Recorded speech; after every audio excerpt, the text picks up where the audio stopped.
What's up, ladies and gentlemen, and welcome to this POV review by Autobahn. My name is Max, and today I'm taking you around the all-new VW Golf GTE, because the new Golf Mark 8.5, the facelift of the Mark 8 Golf, is a car that we really like. I think the GTI Mark 8.5 is just a very, very good car, an incredibly competent daily, and it's pretty much the first GTI that I would consider buying for myself. And the GTE has always been the hybrid alternative existing next to the GTI. They always try to give it the same sort of feel and the same look, but you know, cater to a completely different audience. It's a lot cheaper, but it was a very, very popular car, the Golf 7 GTE in the Netherlands, and that's probably for a reason. So when they introduced the new one, they also introduced for the first time a bigger power figure than the GTI. So this has 272 horsepower against the GTI's 265. So we thought enough reason to have a go at it, to take it for a week and see what it's like, experience what the car is like, and see if it's any good. So I'm going to show you around it. I'll show you the spec, I'll show you the interior, we'll take it for a drive towards the Autobahn for an Autobahn blast. So, GTE. Now, as I said, they try to emulate some of the GTI features that you get. So you get this GTE badge here, which is very similar to the GTI. There are a lot of details on this car that you have in the GTI as well, but that are blue on the GTE, whereas they're red on the GTI, like this logo, but also... Oh, you don't get that blue line anymore? I thought you got this... Previously you got this blue line in the grille, but I think because they have the light bar now, you don't get that anymore. So we have a light bar running across. We've got a more sporty bumper as well. With these fog lights you also get on a GTI. It has a more sporty bumper in general, which is cool. This is crystal ice blue, by the way. Pretty nice color, especially in the sunlight. You know, you have a little bit of blue and silver going on. Quite like that. Wheels and tires and brakes. These are Bridgestone Potenzas. This is an S-Dolo 5 tire. Not great. Just going to come out and say it. It is one of the weak points of the handling of the car, because it just gives up really quickly. So I don't really like that. This is a 18-inch wheel. As standard you get 17-inch, but this is an upgrade wheel. Behind that, brakes also not great. Not very powerful. They're a bit squishy. And it kind of emphasizes the fact that you have 200 kilos more than a GTI. It's 670 kilos. So that's not great. What is great is that this car has the optional adaptive dampers. And I think that's the same setup you get on a GTI, because you have the slider, which means that you can set up the damping, which is really good. It's super comfortable. You can take bumps at a high speed and the car just... It settles immediately after the bump. It's very impressive. One of my favorite parts of the car. Again, GTE logo. Normally you get the red one on the GTI there. So again, little detail. Two 25s, by the way, at the rear. What do we have at the front? Two 25s as well, I think. Two 25s at the front as well. Rear lights. We got new 3D rear lights with those little panels in there. You don't get an exhaust, which I think is good. You know, it's very tempting for VW to say like, oh, it's the sporty hybrid, so you get a dual exit exhaust like with the GTI. They didn't do that, which I think is great. GTE badge there. You get a little bit less trunk space because it has the battery and some other parts under the boot. Charge port over there, and as you can see, it also features fast charging, so you can charge it up in like half an hour at a quick charger, or 2.5 hours at a regular one, like your charging spot at home, or a public one. Oh yeah, still have the manual, very, very heavy bonnet. So let me just get that in there. Engine wise, we've got a 1.5 for the facelift. The pre-facelift had a 1.4 liter turbocharged 4-cylinder with around 180 horsepower. Electric power brings that total to 272 and 250 newton meters of torque. I think it's a little bit more. That might just be the turbo engine. But so 272 horsepower, which is a lot actually. It is more, as I said, more than a GTI. The previous GTE had 245 horsepower, so it's actually quite a nice little bump to 272.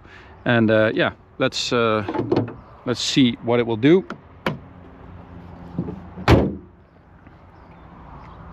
And on the inside you also get a little bit of a GTI reference with this checked seat with blue accents instead of red, and you get that on the steering wheel as well with the GTE logo. Well, I think they judged it well. You get something more than just a regular hybrid Golf, which they also have. They have the 1.5e hybrid with 204 horsepower, if I'm not mistaken. That car does have a bigger electric range, so this one has 131 WLTP theoretical, and the hybrid has 142. However, 130 is still a lot, and it's a very usable car in that respect, because you have a big electric range, you have a, well, quite a large petrol tank still. So you can see I have 510 from the petrol and 81 from the battery right now, which is pretty good. That is nice. All right, so let's start by turning off the systems. Then we have 4 driving modes: Eco, Comfort, Sport, Individual. Individual, as I said, we have the adaptive dampers, so in individual mode you can slide it all the way to more sporty than sport or more comfortable than comfort, which is great. And then you can have your steering and your powertrain engine sound inside and outside. Cruise control, lights and stuff like that, don't really care about that. But if you start in comfort, let's do so. We're in drive. You basically start in electric mode, and the car has more than enough power to just move around. You know, it's not quick in EV mode, but it's enough. This is enough for regular driving. It's perfect. He's going left, so I'm going here as well. No, still electric mode.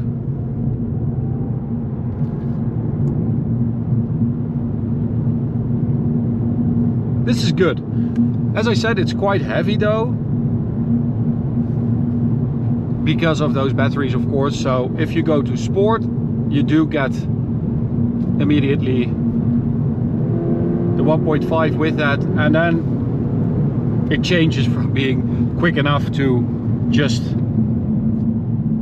plain quick. So handling wise, you do feel that weight. It is not as quick and agile as a GTI. It's mostly, you know, 90-degree corners and like this coming up here, braking. Oh, brakes are really not good, and then you turn in and it kind of leans on those tires. But if you drive it at like 80%, 75%, just swift, quick driving, not extracting every last bit of it, it's actually pretty decent.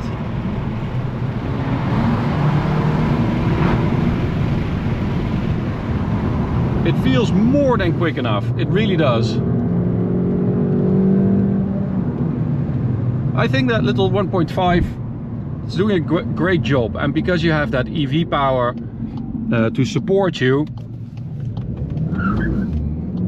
it just, I don't know, it works. I do feel like in sport mode the car is a little bit more enjoyable to drive, because everything is just a little bit more sharp and it's a bit more awake. When you drive it in comfort mode, sometimes the EV and the petrol engine are switching, and it's not as smooth. And when you have it in sport mode, it feels a little bit more like everything knows what it's supposed to do, basically. So launch control, 6.6 seconds to 100 claimed by VW. We did 5.9.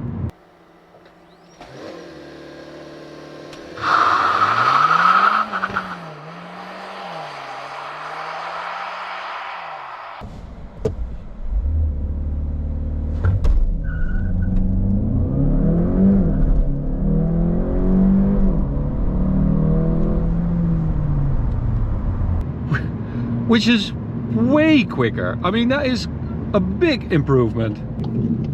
I mean, that is way quicker than they claim. It's actually probably the biggest difference we've ever measured, comparing stock to real world performance. So yeah, good job VW, I like that.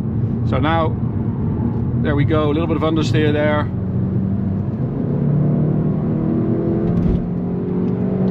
So that's that weight. The limit of the car is just, compared to a GTI, you reach that limit quite a bit earlier. And also, as I said, those tires are not the best, so they're the first thing that let go. But on the Autobahn, look at that. It's just, it's pretty damn quick. I was expecting a car that would feel a lot less purposeful. It feels like it's just a warm hatch. It's not something you would, you know, take out to go and have some fun. But when you're driving to, I don't know, to an appointment or something like that, and you come across a nice road, you will be having fun. And I quite like that. So this is 245, the top speed.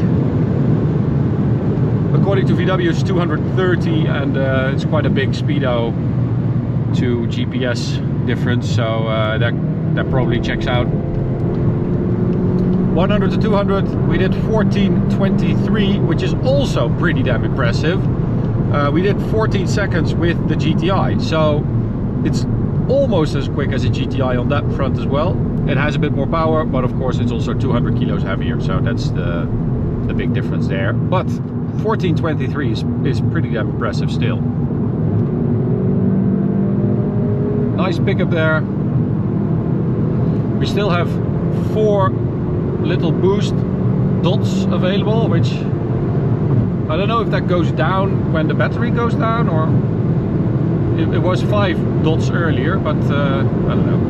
But it picks up well and it just keeps going.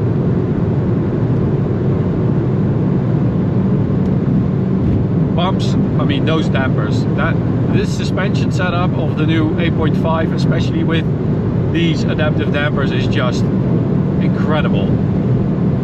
It feels so solid, and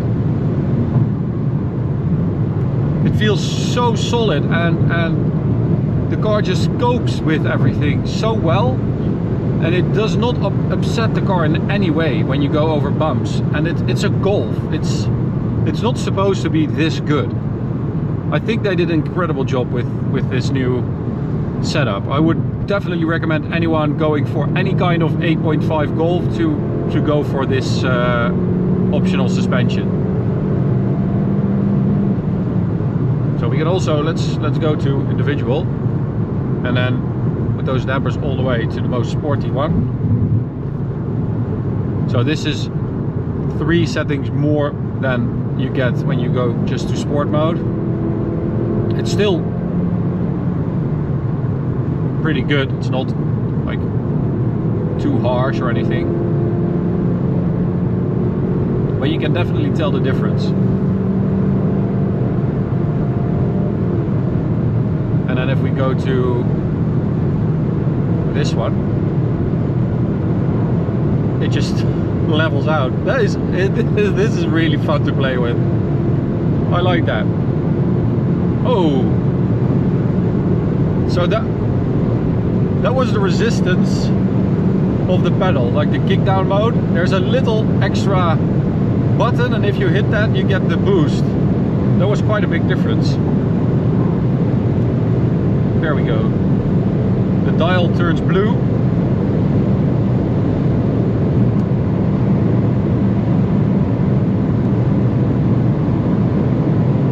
Couple of bumps coming up here, so just put it in comfort.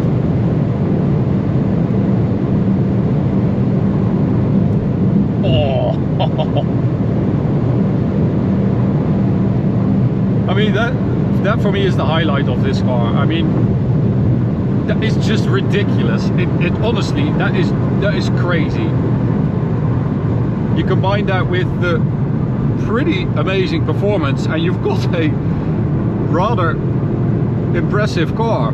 to be fair. I was not expecting it. I drove this car back to the office and I told Martijn it was like felt like a lease car or like a rental at the airport, but I'm sold.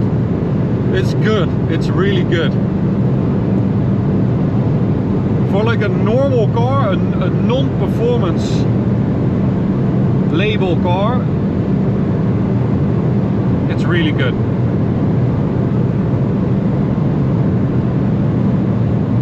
All right, well, just did almost the entire way back to the border in kissing that top speed limiter. Wow, what a good car. I like that. I like being surprised like this. It's fast. Well, it's a lot faster than VW claims, but it's fast enough. It's very, very comfy. I think it's really good looking, the 8.5 Golf. And I mean, yeah, why would you not buy this car? It's incredible. I hope you enjoyed it. Thank you for watching. That's it. Border is here. Fun is over. So make sure you check out this video, this playlist, and subscribe to the channel by clicking the big button right there. See you at the next one. Bye.